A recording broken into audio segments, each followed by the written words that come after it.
So you were explaining about the park, right? Yeah. So this is a finished project.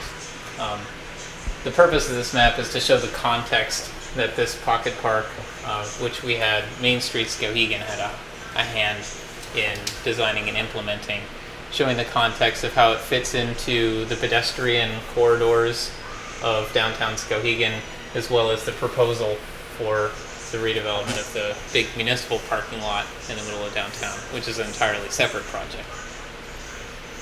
So I don't understand, what is the pocket park again? Like, where is it? So if we're here, Chamber of Commerce is here, Susie Nails is here, Bloomfields is here, Wish, which is closed down, Carpenter's Insurance, which just merged with Kai's Insurance, the Morning Sentinel. Do you know this corner? Oh, it does it say the historical district? Yes. Okay, and that's the pocket park. Yeah, I mean it's a small little park. That's why we call it the pocket park. But essentially, it's a garden with a path through it. Is what it essentially is. Okay. Mm-hmm. And what was the proposed redevelopment of this? That is detailed on that. Okay. I think you need to decide how much you want to document of Main Street's doings, because these are just two of a whole menu of projects that Main Street's working on right now. Okay. So if you wanted me to talk about the stuff that Main Street's working on right now, we could spend a day talking about that stuff. But if you want to focus on the Indian, we can talk about the Indian. For all intents and purposes, we're considering the project shovel ready. It's ready to go as soon as the state level decision making goes through to release the funds to make this project happen. And the major change that happens here is that we redo sidewalks along Commercial Street and High Street, and that we add pedestrian sidewalks along the sides of the parking lot and then also down the middle. And then the last major changes are that we're adding more permeable space, trees, plantings, and that we're formalizing the parking area to a greater degree. Whereas right now, it's not really obvious everywhere you go where you can park. A lot of the lines are faded. Yeah. It's less welcoming than it could be to walk through because it's just one large piece of asphalt without being broken up by materials. Right now, this would be a much more dynamic scheme. It's still a parking lot, but it would be a much more inviting and usable parking lot for pedestrians and motorists. And is this related in any way to the Indian? Not directly. Not directly. But I will say that we're just starting to talk about, now that funding for the Skowhegan Indian, now that we're really close to meeting our goals in the fundraising for getting the restoration done, and that the restoration work is on schedule for summer 2014, that we've begun the discussion of how this parking lot, which is also owned by the town, this is owned by the town and it's across High Street. If you were to cross High Street, you get here. This parking lot, we're using this as a model for how to rethink this parking area. So we're looking into possible designs that would continue the sidewalk along High Street, whereas right now the asphalt of the parking area, and this is 100% asphalt right up to about here. This part is green. It's all at grade, same material with the street bed. So we're talking about ways that we could make something of a pedestrian corridor in here, and also, extend the goals of this project into this project, which are to make pedestrian accessibility greater, to introduce more permeable space, more green space, and to formalize the parking area, which I think would actually increase the number of viable parking spaces, because right now with the informal parking arrangements that occur ad hoc during the day, I think it's a poorly organized use of space. Okay. Yeah. and will directly lead to the Indian? Is that how it is? And then the supposed to be conceptual change that, and mind you, this is in the very beginning stages, so right now it's just been an internal conversation within Main Street. We haven't brought it up with the selectmen, we haven't brought it up with the adjacent property owners, the public in general, so it's very beginning stages. But in our mind, Main Street, in a large part my mind, personally, Dugan Murphy, the proposal that we're starting to develop would change the mindset of the Indian being behind Cumberland Farms and make it more like he is at the end, that he's on High Street. Not behind Cumberland Farms, but that he's on High Street, basically. So that when you're driving by, you see him there, rather than thinking of him as behind Cumberland Farms. And maybe this would make more sense if I showed you some pictures. Yeah, that would be good. Because I already have some.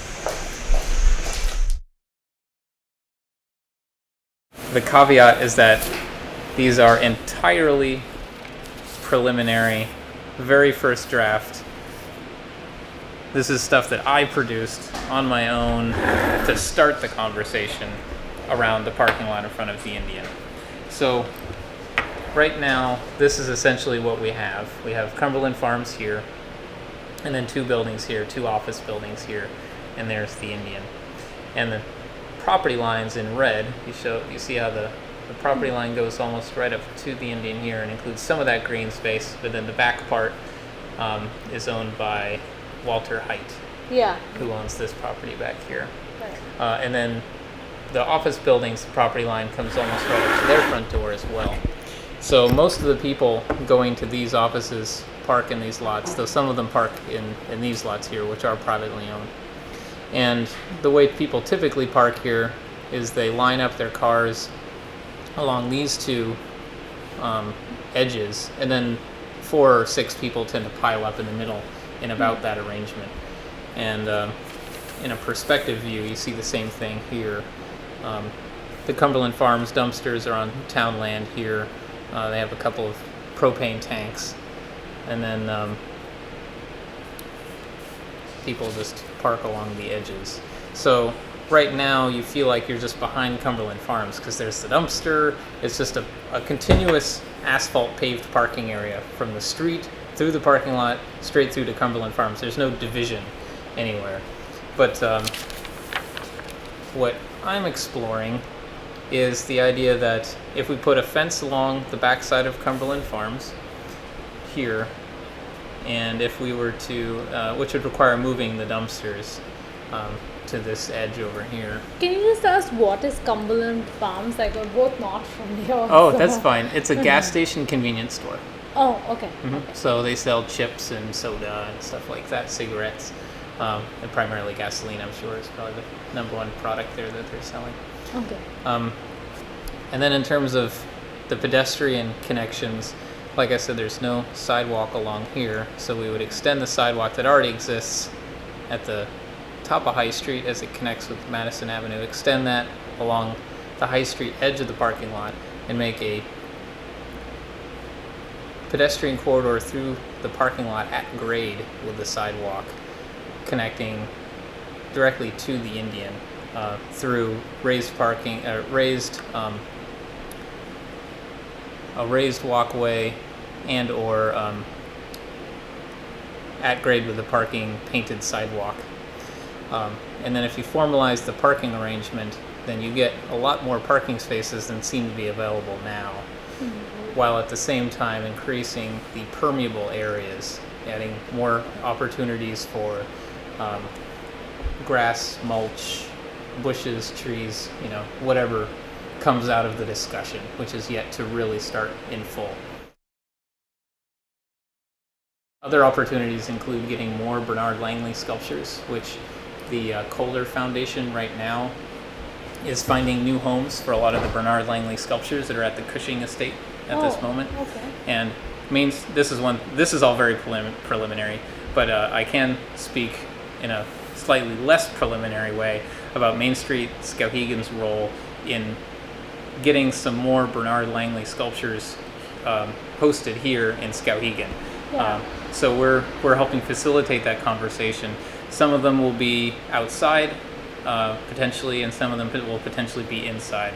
Inside in Skowhegan? Like Yeah. you're creating like a museum or? Well, it would be a very decentralized effort. So we're looking at people who are willing to host sculptures. Potential hosts might be, and this is again fairly preliminary, potential hosts might be the Somerset Grist Mill, the library, town hall. We're focusing on businesses that are open to the public, and then entities that are owned by the public or are nonprofit open to the public, other civic organizations, basically places where people can walk in and enjoy these sculptures. Okay. With the idea being that Skowhegan might become known as a home for Bernard Langley sculptures, and in that way we would gain something more of a reputation for ourselves than we already have as being a home for the tallest Bernard Langley sculpture. Right. We would actually become something of a sculpture garden as a town. And I'm thinking of that right now because there's clearly room here for Bernard Langley sculptures, more of them. But again, we're at the very entry-level stage here with this planning process. So Right. who knows what'll come out of that. But if a wall or fence gets put up behind Cumberland Farms, that's area for flatter relief hangings that would go on the wall. Impervious areas here would be good spots for sculptures in the middle of the parking area or closer to the Indian. Right. These are all opportunities that we're just starting to look into and starting the conversation. What would it mean for the town to have become like this Bernard Langley sculpture park, like into the future, like your imagination completely? There's talk of possibly creating a statewide Bernard Langley map of Maine. That would clearly I think Skowhegan already would be a major destination on a Langley map of Maine because we're home to his largest sculpture and one of the only ones that has not moved since he made it, or since he placed it on that spot. But the more sculptures we had by him, I think the bigger that dot would be on that map, the more of a destination. So at the very least, it's people stopping into town to see this sculpture and any others that get placed here. Anybody who stops into town would potentially see this town as a place to, at the very least, stop and eat while they're here, maybe stay the night, maybe consider moving here. It's just more people knowing about Skowhegan who otherwise would not know about Skowhegan, and people visiting Skowhegan who might not otherwise visit Skowhegan. In the state of Maine or in general, is Skowhegan more like this intermediary town? What kind of is it a destination, or is it always like this on the way to Quebec or on the way to Within the hierarchy of Maine towns, Skowhegan is somewhere lower middle in terms of the population at the very least. Our largest city is 65,000. It's Portland. Yeah. And then Bangor and Lewiston are similar at around 30,000. And then they drop off from there. So I don't know where we are in terms of ranking Maine towns by population. We're a little bit smaller than Waterville, which is fairly close. But if you go north or west, for the most part, we're the go-to town for people who live certainly north of Skowhegan, and I think also even west of Skowhegan. Though if you go 40 miles west, more or less, on Route 2, or maybe more like 30, you get to Farmington, which is its own larger town in its own right, and has a branch of the University of Maine there. So there's something of a destination as well. And are there people traversing, is Maine a big destination for the rest of the United States as a tourist destination? It is. A lot of Maine's reputation as a tourist destination is taken by coastal towns down east and mid-coast and even southern Maine. But a large part of what brings visitors here from out of state and out of the greater region outside of New England even. A lot of those people are coming here to stay in lakes, to stay at camps in the woods, to go hunting in the woods, things like that. And people who are coming here for those attractions, skiing as well, they're coming to more western and central and northern Maine locations. Okay, and this would change that in a way. The restoration of the sculpture? Yeah, it would. It would give people one more reason to stop here, for sure. Yeah. So with the Indian, how far are we in terms of the restoration money? Right now, the latest news is that Warren Cook, who is on one of the Skowhegan schools, 2 boards. I know you have a board of directors and a board of trustees, I think it is, or board of governors and trustees. There's 2 boards I know. Yeah. Warren Cook's on one of the 2 of them. I'm not sure which one. Okay. And he's taken some interest in the Indian sculpture, and he's connected us with the Cummings Trust, Okay. who, according to Warren Cook, has committed $5,000 for the Indian restoration work, which puts us at about $3,000 shy of the $65,000. Oh, that's great. Yeah. That's So $30,000 looks pretty small when you've already raised $62,000. yeah, that's true. Yeah, the fundraising effort has been a combination of grant writing, collecting donations online, setting up tables at events like the farmers market and just accepting donations that way. Right.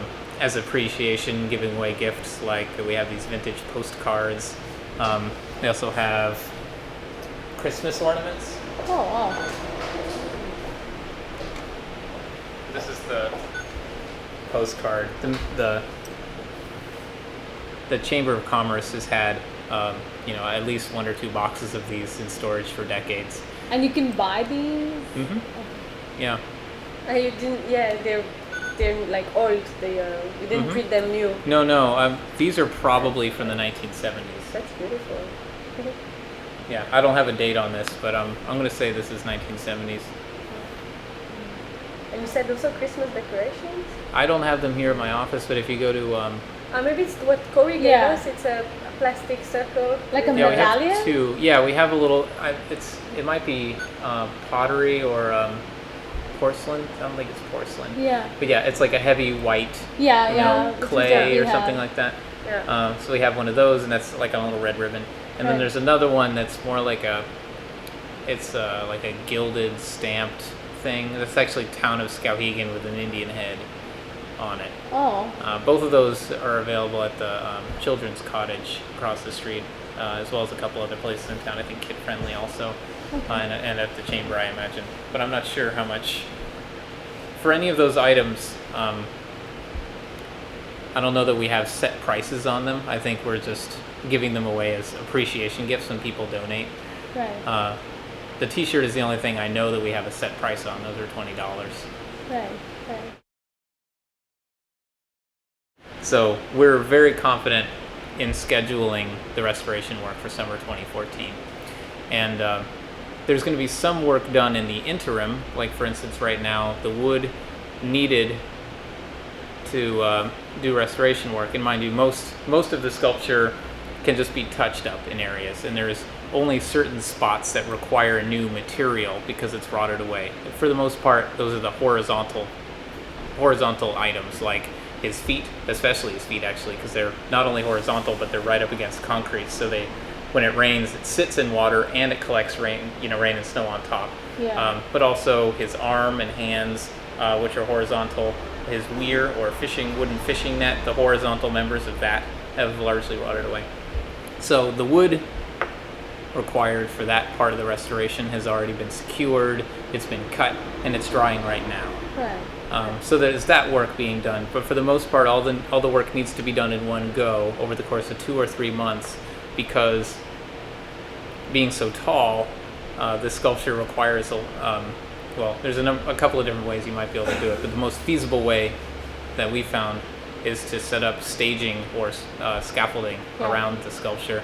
And because there's such a high price associated with renting that equipment, that we need to put it up, get it done, and take it down in one go. And that's why we couldn't do the work incrementally. We needed to reach the goal and then do the work. Right. Since when did Main Street start taking interest in the Skowhegan Indian? Why were they taking interest in it? Also, we heard that there was some when the Indian was built, there was an original plan for this area. So can you just tell us a little bit about that? Well, those are two different questions. Which one do you want me to answer? Both. Okay. But you can start with Main Street. Yeah. That's an easy question, or a shorter one perhaps. The Main Street Skowhegan as an organization got involved late last year, I understand. This is before my time, so I'm working off information from others. But I think the Indian Restoration Committee, as an independent ad hoc committee, was formed circa October 2012. Okay. And the reason it was formed is because the fundraising effort had been long time going. There were a lot of stops and starts, and the chamber was in charge of it because the Skowhegan Area Chamber of Commerce is the entity that owns the sculpture. So they had been leading the fundraising effort, but other people in the community saw the need to help Corey King, director of the chamber, and his board of directors, on whom the responsibility had otherwise just fallen on them. They saw an opportunity to help Corey and the chamber do the fundraising and the planning. So with the cooperation of the chamber, we formed an independent committee. So the chamber is represented on that committee, Main Street Skowhegan's represented on that committee, and various other members of the community. So Main Street helped form that committee. We're also serving as fiscal agent for the Indian Restoration. And what that means is that anybody who wants to donate to the restoration can make a tax-deductible donation to us, which they couldn't before. When the chamber was receiving donations, people can, because they're a 501c4, I believe, they're a different kind of nonprofit. I'm going to say there's 501c4, but I don't really know. We wouldn't know either. Yeah, whatever it means, what that means is, whatever their 501 what, whatever it is that they are, it means that a business can contribute to the Chamber of Commerce and write it off as a business expense, but you can't write it off as a tax deduction. A 501c3, which we are, Main Street Skowhegan, can receive donations, and the people making those donations can write them off as tax deductions. And that's a very important incentive in fundraising. So as fiscal agent, we receive the funds for the restoration work, and then we pay out from that fund as well. Okay. And that's an important part of our participation, as well as providing one of our board members, Margie Brown, who's a very active member of that committee, in planning this effort and securing a lot of the funds. When did this interest in restoring the Indian, and why did it come about? Did you live in Skowhegan before? I moved to Skowhegan this last March 2013. Oh, okay. So I'm fairly new to the area. I moved here for this job. And it's not like I'd never been to Skowhegan before. I had. But I had never lived here before, though I have friends in the area in Central Maine, and I've been visiting lots of times before. But had you, not living in this area, heard of the Indian at all? Yes, I visited him before. A friend of mine who grew up in the area, grew up in Pittsfield actually, she gave me a tour of town some years ago and pointed him out. But he's pretty easy to miss right now because he's covered by trees, most of which are taller than he is. Yeah. And the way that the parking lot in front of him is set up, people think of him as being behind the Cumberland Farms. There's no real invitation or obvious signage or pedestrian connection. That's part of this plan here, is to make his presence more obvious. But I think even just trimming and cutting down the trees around him will do a lot to make his presence more obvious in the town. But we don't want to do that until after the restoration work is underway and or completed, because right now the trees are actually serving to protect him in a lot of ways from the elements. Okay. So it's only after we get the restoration work, either most of the way done or all the way done, depending on what Steve Dion, our contractor, decides, that we'll actually take down the trees around him and reveal him more visually. And what do you think that would do for the town of Skowhegan as well? Oh yeah, actually that's a good answer to the question of, I don't know if you asked this question, but I'll ask it myself. Why does Main Street get involved with this? What is Main Street Skowhegan's interest in restoring the sculpture? Well, this sculpture it's a worldwide superlative. And by that I mean he's the tallest sculptured, how would you say it? I mean, he's the tallest sculpture in the world of an American Indian, I guess is the fairest way to say it. Okay. And there's only one town in Maine that can say that. That's us, Bernard Langley also, as an artist, has something of a reputation. This is one of his few sculptures that was put in place by him and never moved. So it still being in situ is a really important aspect to him. By him I mean the Indian, the sculpture himself. His integrity as an artifact, as a historic artifact. So this is potentially a tourist attraction. It's also a point of town pride. It's in the center of town. So there's a lot of different ways that people connect to the sculpture, whether it's a point of local town pride, as a tourist attraction, as a historical artifact, as an art piece. And all of those things are very relevant to our mission in helping to strengthen and promote downtown Skowhegan.